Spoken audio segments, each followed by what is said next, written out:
crimes are happening to take action as per the powers that has been given to us. So when we talk of allegations, as I said earlier, we take every allegation very seriously. There is a laid out SOP on how the various allegations, complaints will be dealt with, and that process is followed. And let me make it very clear also, there are vested interests also who will like for their various activities that they indulge at the immoral activities that they indulge at the border, in various trans-border crimes that they indulge in, to make allegation against the security force. And we do receive such allegations and complaints. But as I said earlier, each and every complaint or allegation that is received is properly inquired into, and actions are taken depending upon the outcome of the inquiry. So given the fact that there is since the jurisdiction has been extended up to 50 kilometers from the IB, has there been any resistance from the villagers, or did you find it difficult to work since the new notification has been issued? Not at all.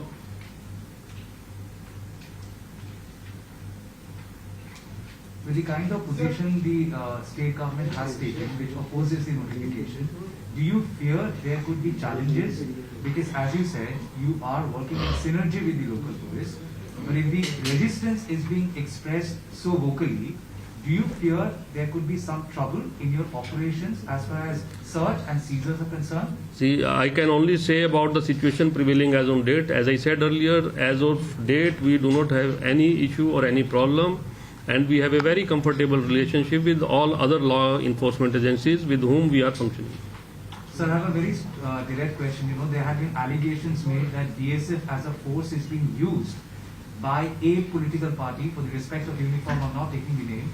So a political party is being using the force in a way to control villages, to control areas, and suggested this is a ploy for area dominance, for political purpose. How do you respond to the fact that Your question is beyond my domain. But how do you respond, sir, that allegations are coming, the force is being used for political purpose? I can only say in my official capacity, I have nothing to do with political allegations from this side or that side. That's not my mandate. Eastern command में waste Bengal में कितना forces है आपका?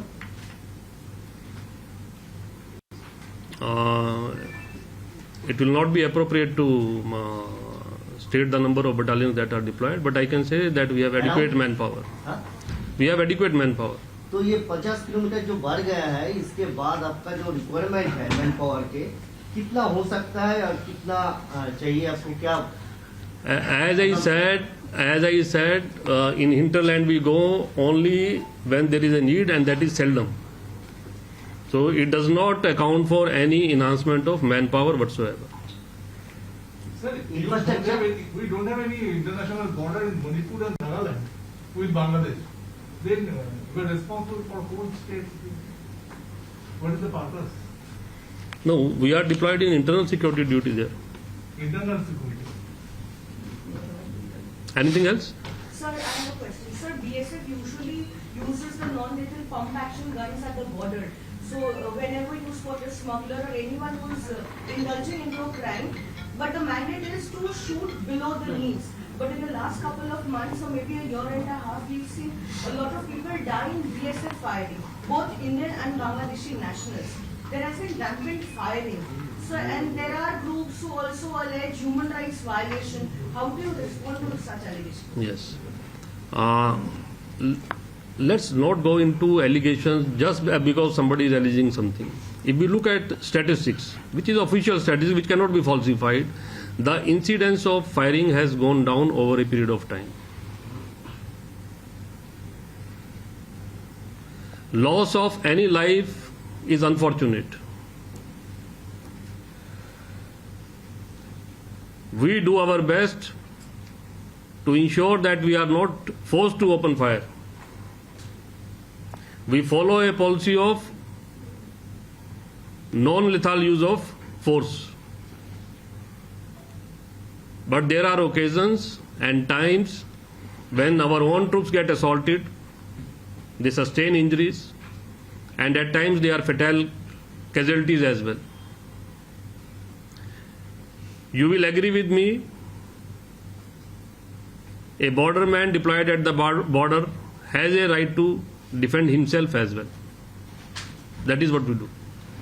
Sir सोच लीजिए कि आप किसी को अरेस्ट किया और उसके बाद आप लोकल पुलिस को या जो सीआरपीसी का मुताबिक चलते हैं उसका हैंडओवर कर दिया, लेकिन आपका इन्वेस्टिगेशन पावर नहीं है, तो वो पुलिस वाले वही आदमी को छोड़ दिया या दूसरा हाँ, that is in police domain. This has always been happening.